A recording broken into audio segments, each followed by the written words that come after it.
Une lumière dans la nuit la plus sombre. Si tu crois que tout peut s'effondrer du jour au lendemain, attends d'entendre mon histoire. Je m'appelle Elisa. J'avais tout, un mari aimant, 2 enfants merveilleux. Et en une seconde, tout a basculé. Ce que j'ai vécu, une descente aux enfers, mais aussi la preuve vivante qu'un miracle peut naître de la nuit la plus sombre. Reste avec moi jusqu'au bout, parce que ce que je vais te raconter, tu ne l'oublieras jamais. Une vie simple et belle. Je m'appelle Elisa, j'ai 45 ans. Pendant 20 ans, ma vie a été simple et belle. Mon mari, Marc, nos 2 enfants, et notre maison remplie de rires. Je n'avais pas de travail, par choix. J'aimais être là pour eux, préparer chaque repas, les voir sourire sans jamais se soucier de rien. C'était ma mission, ma fierté. Mais ce matin-là, tout a changé. Mon téléphone a sonné. Une voix inconnue, grave et tremblante, « Madame, votre mari a eu un accident. Venez tout de suite. » Le temps s'est arrêté. Mon cœur s'est serré si fort que j'ai cru qu'il allait exploser. Mes mains tremblaient au point que j'ai failli lâcher le téléphone. Je n'ai même pas pris le temps de m'habiller correctement. J'ai attrapé mon sac, claqué la porte et couru dehors. Dans la rue, j'ai crié au premier taxi, « Hôpital Central. S'il vous plaît, vite !» Assise à l'arrière, les yeux noyés de larmes, je n'arrêtais pas de répéter comme une prière, « Mon Dieu, fais qu'il s'en sorte, ne me l'enlève pas. » À l'hôpital? Quand je suis arrivée à l'hôpital, tout m'a semblé irréel. Les couloirs blancs, l'odeur désinfectante, ces visages pressés qui ne me regardaient même pas. Et puis, au bout de ce couloir, je l'ai vu. Marc, mon mari, allongé, inconscient. Son visage si pâle qu'il ne semblait plus le même. Autour de lui, des machines bipaient sans fin, comme pour rappeler qu'il était encore là, mais fragile. Je me suis approchée, tremblante. J'ai pris sa main glacée et murmuré, « Marc, je suis là. Tiens bon. » Un médecin s'est approché. Son regard sérieux a suffi pour me faire comprendre que le pire était devant nous. « Madame, il est en vie, mais son corps est très faible. Il ne pourra pas travailler pendant plusieurs mois. » Ces mots m'ont transpercé. Plusieurs mois. Comment allais-je faire? Nous vivions déjà au jour le jour, et là, tout s'effondrait. Je suis rentrée ce soir-là, le cœur en miettes. Mes enfants, 2 petits innocents, m'ont couru dans les bras. Ils ne comprenaient pas. Ils m'ont juste demandé, « Maman, papa va revenir quand ?» Je leur ai forcé un sourire. Je ne pouvais pas leur montrer ma peur. Mais à l'intérieur, je tremblais, parce que je savais qu'un long combat venait de commencer. Ce soir-là, je me suis agenouillée dans notre chambre, seule, et dans le silence, j'ai prié, « Seigneur, je n'ai rien, pas d'argent, pas de travail, pas de solution, mais j'ai toi. Alors, aide-moi. » Je ne le savais pas encore, mais cette prière allait changer ma vie. Une lueur d'espoir. Le lendemain de l'accident, je me suis réveillée avec une boule dans la gorge. J'avais à peine dormi. Marc était toujours à l'hôpital, et moi, je me tenais seule dans notre cuisine, face à une pile de factures qui semblait me narguer. Je me suis assise, les mains dans les cheveux, le regard perdu. Comment allais-je payer tout ça? L'électricité, le loyer, les courses, et maintenant les frais médicaux. Mon cœur se serrait point, les enfants se sont réveillés. Leur innocence me brisait le cœur. Mon fils aîné, 8 ans, a tiré doucement sur ma manche. « Maman, papa va revenir vite, hein ?» Je me suis forcée à sourire. « Oui, mon chéri. Il reviendra. » Mais au fond, j'avais peur. Les jours passaient, et chaque visite à l'hôpital était une torture. Voir Marc immobile, branché à ses machines, c'était comme un cauchemar sans fin. Je lui parlais, même s'il ne répondait pas. Je lui tenais la main. Parfois, j'avais l'impression qu'il m'entendait. Alors, je lui murmurais, « Tiens bon. Je trouverai une solution. Je te le promets. » C'est à ce moment-là que Pierre, le grand frère de Marc, est entré dans nos vies. Il est venu à la maison un soir, avec ce ton rassurant qui donne de l'espoir quand tout semble perdu. « Elisa, tu n'es pas seule. Je vais vous aider. » Je peux payer le loyer, les courses, au moins jusqu'à ce que Marc aille mieux. J'ai senti mes yeux se remplir de larmes. Pierre, merci. Je ne sais pas comment te remercier. Ne me remercie pas, on est une famille. Pendant quelques semaines, j'ai cru respirer à nouveau. Grâce à lui, les factures étaient payées. Le frigo n'était plus vide. Les enfants recommençaient à sourire. Je priais chaque soir pour remercier Dieu d'avoir envoyé Pierre à notre secours. Mais dans le silence de mes nuits, une inquiétude persistait. J'avais cette impression étrange, ce sentiment que tout ça ne durerait pas. Je chassais ces pensées, me disant que c'était juste la fatigue.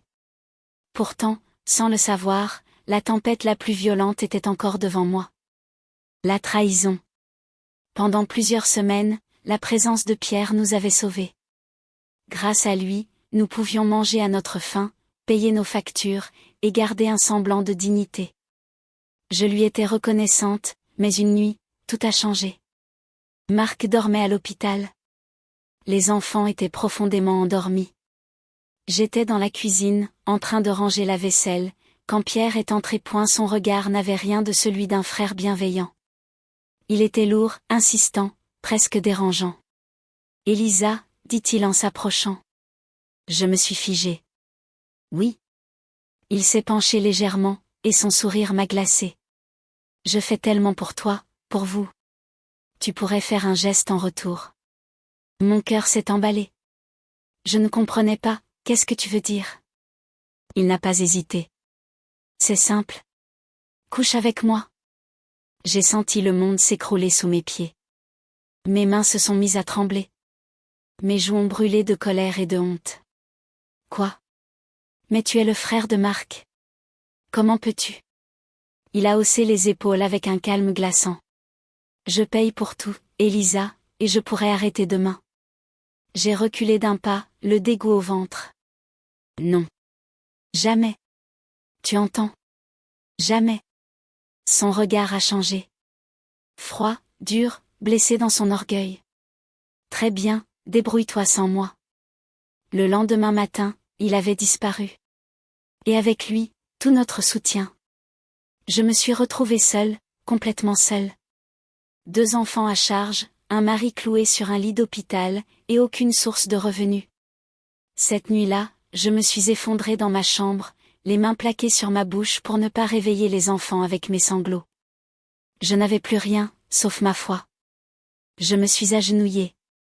Seigneur, je ne comprends pas pourquoi tout s'effondre, mais je crois encore en toi. Ne m'abandonne pas, et au fond de moi, une petite voix a murmuré, tiens bon, la lumière viendra. Je ne savais pas encore que, après cette trahison, c'est justement dans l'obscurité la plus profonde que le miracle commencerait à naître. Le fond de l'abîme. Après le départ de Pierre, tout s'est effondré. Plus d'aide, plus personne sur qui compter, seulement moi et 2 enfants qui ne comprenaient pas pourquoi maman pleurait parfois en cachette. Chaque matin, je me levais avec une boule au ventre. J'ouvrais les tiroirs de la cuisine, vides. Le frigo, presque rien. Alors, je me contentais de leur préparer de petites portions, en prétendant que je n'avais pas faim. Eux mangeaient, et moi, je priais en silence pour tenir un jour de plus.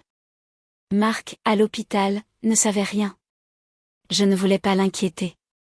Quand je lui rendais visite, je lui souriais, même si mes yeux rougis par les larmes trahissaient mes nuits blanches. Tout va bien, mon amour, repose-toi, je gère tout. Il serrait ma main faiblement, incapable d'imaginer le poids que je portais seule. Une nuit, alors que tout le monde dormait, je suis descendue dans la cuisine. J'ai ouvert le tiroir où je rangeais les factures. Des dizaines de papiers, électricité, eau, loyer.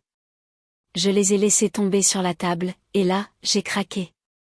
Je me suis agenouillée par terre, les mains sur le visage, des sanglots secouant tout mon corps.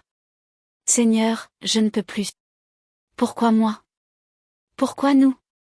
J'avais l'impression que mes prières se perdaient dans le vide. J'ai frappé le sol de mes poings, le cœur en morceaux. Puis, au milieu de cette détresse, quelque chose en moi a refusé d'abandonner. Je me suis relevée, essuyant mes larmes. J'ai regardé mes enfants dormir et murmurer, non, je n'ai pas le droit de tomber, pas tant qu'il compte sur moi. Alors, j'ai continué, jour après jour, même si c'était épuisant, même si je ne voyais aucune issue. Une lueur d'espoir. Et un matin, alors que je croyais toucher le fond, le téléphone a sonné. Une voix familière, douce, pleine d'espoir. Elisa, c'est moi, Émilie. Écoute, il y a un poste qui vient de s'ouvrir dans mon entreprise. Ce n'est pas grand-chose, mais c'est une chance. Viens demain. J'ai senti mon cœur bondir. Les larmes sont revenues, mais cette fois, elles avaient un goût différent. C'était peut-être le début d'un miracle. Une lueur d'espoir. Le lendemain matin, je me suis réveillée avec une énergie que je n'avais pas ressentie depuis longtemps. La voix d'Émilie résonnait encore dans ma tête, c'est une chance, Elisa. Viens demain. Je me suis préparée, même si mon ventre se tordait d'angoisse. Je n'avais pas travaillé depuis plus de 10 ans. Et si je n'étais plus capable? Et si je n'y arrivais pas? Mais en voyant mes 2 enfants endormis, serrés l'un contre l'autre, j'ai trouvé la force. Je leur ai déposé un baiser sur le front et murmuré, « Maman va se battre pour vous. » Arrivé devant l'entreprise, mes mains tremblaient. J'ai respiré profondément, puis poussé la porte. Émilie m'attendait, le sourire chaleureux. « Allez, viens !» Il cherche quelqu'un de motivé, pas un CV parfait. Montre-leur qui tu es. Son soutien m'a réchauffé le cœur. Elle m'a présenté au responsable, un homme sévère mais juste. Il m'a posé quelques questions simples. « Pourquoi voulez-vous ce travail ?» Je l'ai regardé droit dans les yeux, et sans réfléchir, j'ai répondu, « Parce que ma famille dépend de moi. Je n'ai pas le droit d'échouer. » Un silence. Puis, il a hoché la tête. « Vous commencez demain. » Mes jambes ont failli se dérober sous moi. Je suis sortie, le cœur battant, les larmes aux yeux. Émilie m'a serré dans ses bras. Je te l'avais dit, Dieu n'abandonne jamais. Le soir même, j'ai annoncé la nouvelle à mes enfants. Ils ont sauté de joie, m'enlaçant de toute leur force. Maman, tu es la plus forte. Et pour la première fois depuis des semaines, j'ai senti l'espoir revenir.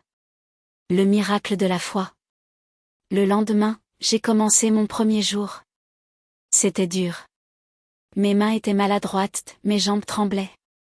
Mais chaque minute, je pensais à Marc, à mes enfants, à tout ce qu'on avait traversé. Petit à petit, j'ai repris confiance, et au fond de moi, je sentais quelque chose renaître, cette certitude que, même dans la nuit la plus noire, une étincelle suffit pour rallumer la lumière. Les jours sont devenus des semaines. Mon corps était fatigué, mais mon cœur battait avec une force nouvelle. Mon premier salaire est arrivé. Pas une fortune, non, mais assez pour payer une partie du loyer et remplir le frigo. Quand j'ai ramené ce premier vrai repas à la maison, mes enfants ont ri. Un rire simple, pur, celui que je n'avais pas entendu depuis si longtemps. Je les ai regardés manger avec appétit, et mes yeux se sont embués. Merci, Seigneur, ai-je murmuré. Puis, un après-midi, le téléphone a sonné. C'était l'hôpital. Madame, votre mari va mieux. Il peut bientôt rentrer à la maison. J'ai lâché un cri de joie. Les larmes ont jailli sans que je puisse les retenir. J'ai couru jusqu'à l'hôpital. Quand je suis arrivée, Marc était assis, soutenu par un oreiller. Son visage, bien que fatigué, était illuminé d'un sourire faible mais sincère. « Elisa, murmura-t-il. » Je me suis jetée dans ses bras, serrant sa main comme si je ne voulais plus jamais la lâcher. « Tu nous as manqué tellement. » Il m'a regardé, les yeux brillants. « On m'a tout raconté. Comment tu t'es battue. Je suis fière de toi. » Je n'ai pas pu retenir mes larmes. Non, Marc, c'est Dieu qui nous a portés.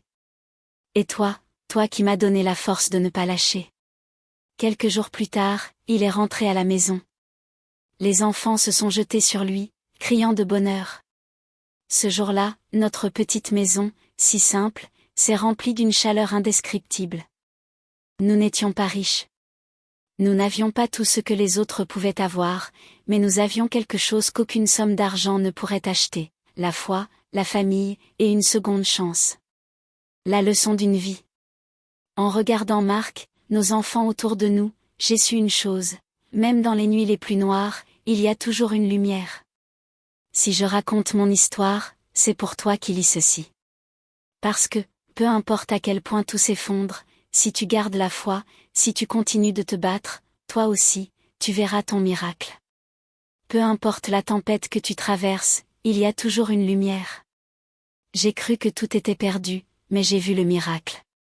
Et toi aussi, tu peux le voir. La vraie leçon, ne laisse jamais le désespoir t'arrêter. Parce que, même dans l'obscurité, un chemin vers la lumière existe toujours.